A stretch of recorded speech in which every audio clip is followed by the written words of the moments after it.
Finally अब बज चुका है 6 और मिडिल एजुकेशन के एक धमाकेदार वीडियो में आपका स्वागत है।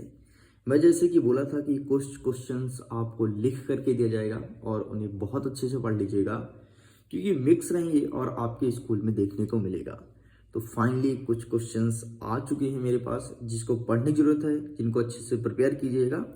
चाहे आपका सेट नंबर ए हो, बी हो, सी हो या डी, सभी सेटों में देखने को मिलेगा। ये क्वेश्चंस बहुत ही ज़्यादा इंपॉर्टेंट रखते हैं, रोल अदा करते हैं और मिक्स्ड हैं, जैसे कि मैंने पहले से ही बोल के रखा था। टेंशन मत लो, भटकना मत, मुझे बार बार मैसेज मत कर रहा क्योंकि इसके अलावा अभी मेरे पास कोई तगड़ा कंटेंट नहीं है कि जो मैं आपके सामने प्रेजेंट कर सकूं। अभी जितना आया, जो आया, जैसा आया, तो फटाफट इन सब का फ़ायदा उठा लीजिए एग्ज़ाम के पहले। लेकिन मैं क्लियरली बोल देता हूँ कि इसमें मिक्स्ड है, ध्यान से सुन लो और सभी क्वेश्चंस को अच्छे से प्रिपेयर कर लेना, ठीक है। सिक्योरिटी पर्पस की वजह से मैं ओपनली एक एक चीज़ नहीं बता सकता हूं और बाकी टॉपर सीरीज वर्ष 2024 अगर आप पढ़े थे तो डेफिनेटली पूरे क्वेश्चंस वहीं से आ रहे हैं और प्रॉफिट भी आपको वहीं से मिलेगा। पत्र कैसे लिखते हैं, निबंध कैसे लिखते हैं और ये सब चीज़ें जिनमें फ्री के नंबर रहते हैं, उन सब के लिए अलग अलग से वीडियो मिडिल एजुकेशन ने ऑलरेडी अपलोड किया था। एंड फाइनली चलिए देख लेते हैं हमारे क्वेश्चंस क्या रहेंगे। पहला नंबर कहता है कि गोपियों के अनुसार राजा का धर्म क्या होना चाहिए। ध्यान सुन लो, गोपियां कहती थी कि राजा का धर्म प्रजा के अनुरूप होना चाहिए, मतलब प्रजा के भलाई के लिए कार्य करना चाहिए, बस यही कहती थी गोपियां। तो आसान भाषा में आपको यही लिखना है कि गोपियों के अनुसार राजा का धर्म प्रजा के भलाई के लिए होना चाहिए, प्रजा का ध्यान रखना चाहिए कि प्रजा को किस चीज़ की डिमांड है, क्या उनको चाहिए और राजा को उसे फुलफिल करना चाहिए। बाकी हिंदी में अगर पढ़ लेना, बस इतना ही लिखना था। नेक्स्ट कहता है कविता में बादल किन किन अर्थों की ओर संकेत करता है, इसे देख लेना, ठीक है, ये तुम्हारे एग्जाम में देखने को मिलेगा। नेक्स्ट, नाटक और एकांकी में अंतर बताइए। देखो, नाटक और एकांकी का सेपरेट अंतर मैंने 5 दिन पहले अपलोड कर दिया था, लगभग उसे 4 से 5 हज़ार से ज़्यादा बच्चों ने देखा है। अगर आपने नहीं देखा तो जाइए जाकर के देखिए, नाटक और एकांकी मैंने अच्छे समझाया है। देखिए, नाम से स्पष्ट है, एकांकी में एक अंक होता है और नाटक में बहुत सारे अंक होते हैं। मतलब एकांकी जो होता है वो छोटा होता है और नाटक का स्वरूप जो होता है वो बड़ा होता है, ठीक। तो इनके अंतर को जाइए अभी जाकर के चेकआउट कीजिए, ठीक। बहुत आसान भाषा में समझाऊँ ताकि आप याद कर पाएं। नेक्स्ट कहता है कहानी और उपन्यास में अंतर, ठीक है। कहानी और उपन्यास में अंतर, अब देखो, जिस प्रकार से नाटक और एकांकी में एकांकी छोटा है ना, ठीक वैसे कहानी और उपन्यास में कहानी छोटा है, उपन्यास बड़ा है। कहानी एक छोटे स्वरूप को कहानी कहते हैं, बड़े स्वरूप को उपन्यास कहते हैं। जो कहानी होता है उसमें पात्रों की संख्या कम होती है, उपन्यास में पात्रों की संख्या अधिक होती है। मतलब समझिए कि ऐसा 4-5 कहानी जोड़ करके और एक उपन्यास का निर्माण कर सकते हैं। एंड फाइनली ये आपके एग्जाम में आ रहा है। चलिए आगे बढ़ते हैं। नेक्स्ट, भगत की पुत्र वधू उन्हें अकेला क्यों नहीं छोड़ना चाहती थी। देखो, भगत से संबंधित एक और प्रश्न आता है, ठीक।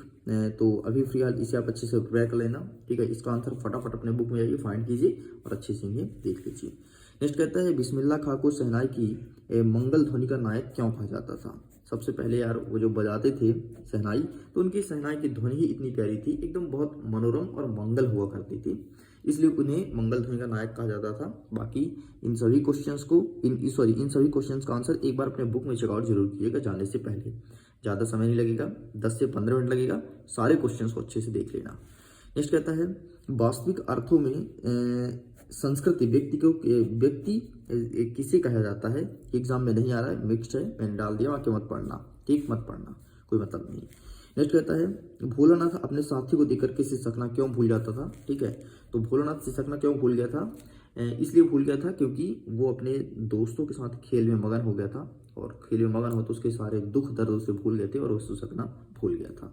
चलिए आगे देखते हैं मुहावरे और लोकोक्तियां में अंतर। मुहावरे और लोकोक्तियां, ठीक है। लोकोक्तियों का मतलब होता है लोगों में प्रचलित उक्तियां, जो किसी कोई क्षेत्र विशेष में प्रचलित हो उसे कहते हैं लोकोक्तियां। लेकिन मुहावरा जो होता है बहुत एकदम ऑफिशियल होता है। मुहावरा जो शब्द होता है, जैसे 9 2 11 होना, अंतिम में ना जैसे वर्ड यूज है, जैसे 9 2 11 होना, ठीक है, और नाक कान लाल होना, तो ऐसे ना अंतिम में ना वर्ड इसमें आता है मुहावरे में, जबकि लोकोक्तियां में ऐसा कुछ नहीं है, ठीक है। लोकोक्तियां लोगों द्वारा प्रचलित उक्तियां हैं, जो कि मैंने पहले बोला है, लेकिन मुहावरे ऐसे आमतौर पर लोगों द्वारा प्रयोग नहीं किया जाता है। इस पे अंतर आपको देखना। अच्छा, मन में प्रश्न उठेगा सर इसमें अंतर कितने कितने देखें, तो सारे में जितना बताया हूँ उसमें सब में 4-4 अंतर देख के आएगा, 4-4 अंतर देख के जाना है, ठीक है। चलिए आचार्य विश्वनाथ के अनुसार काव्य की परिभाषा क्या है? ठीक, आचार्य विश्वनाथ के अनुसार ध्यान से देख लो, काव्य की परिभाषा पूछा गया है, तो इसे अच्छे से पढ़ लीजिए। नेक्स्ट कहता है महाकाव्य और खंड काव्य में अंतर। देखो, जैसे आपका नाटक और कहानी है, मतलब एकांकी और नाटक है, कहानी और उपन्यास है, ठीक वैसे महाकाव्य और खंड काव्य है।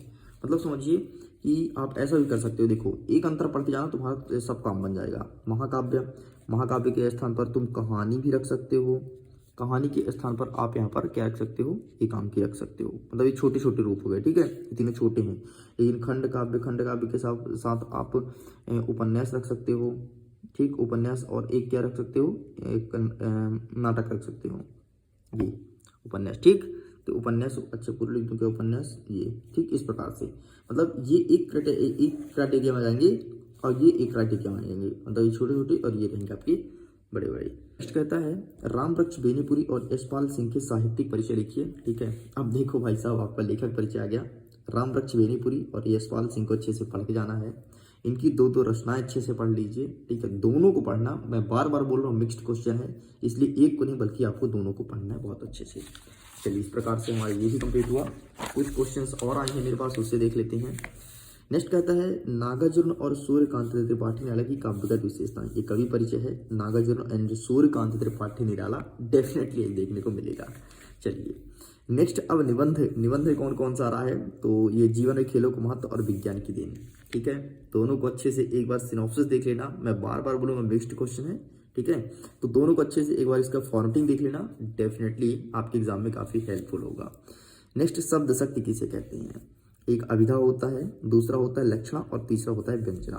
देखो, अभिधा का मतलब क्या होता है? तीनों को परिभाषा ध्यान सुन लो। अभिधा का मतलब होता है अगर मैंने कोई कथन बोला, उसको सीधा सीधा अर्थ निकले, उसे कहते हैं अभिधा, ठीक है। लक्षणा का मतलब होता है कि अगर मैंने कोई कथन बोला, उसका लक्षण के आधार पर निकले, उसे कहते हैं लक्षणा। और व्यंजना का मतलब होता है कि अगर मैंने कोई शब्द बोला, उसका ना तो लक्षण के आधार पर निकले, ना तो सीधा सीधा निकले, बल्कि एक तीसरा अर्थ निकले, उसे कहते हैं व्यंजना। ठीक, कंप्लीट होता है।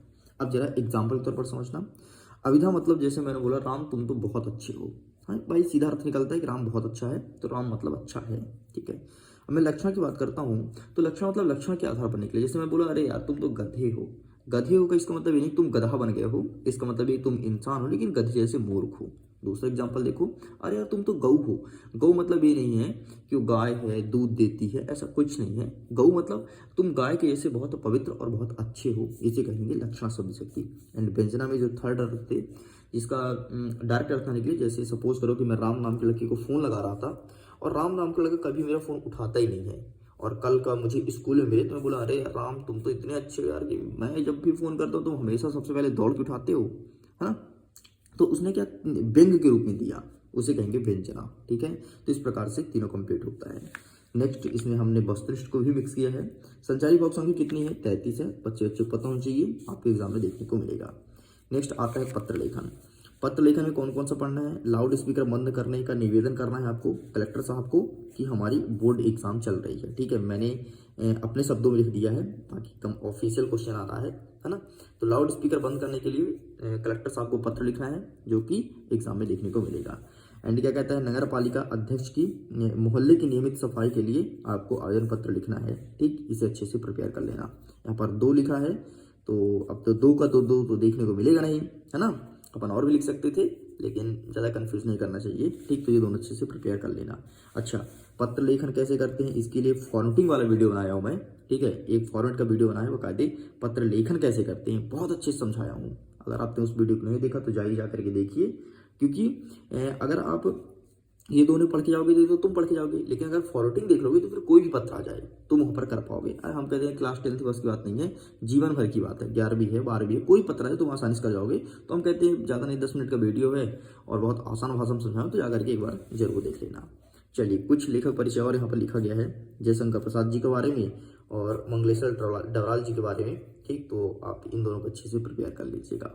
तो अभी तक इतने ही क्वेश्चन आए हैं, बाकी टेंशन मत लो। अगर एग्जाम के पहले और कुछ होता है तो डेफिनेटली लिख करके और फेसबुक पर अपलोड कर दिया जाएगा। यूट्यूब पर ऐसे वीडियोस नहीं आएंगे, इस चीज़ का ध्यान रखिएगा।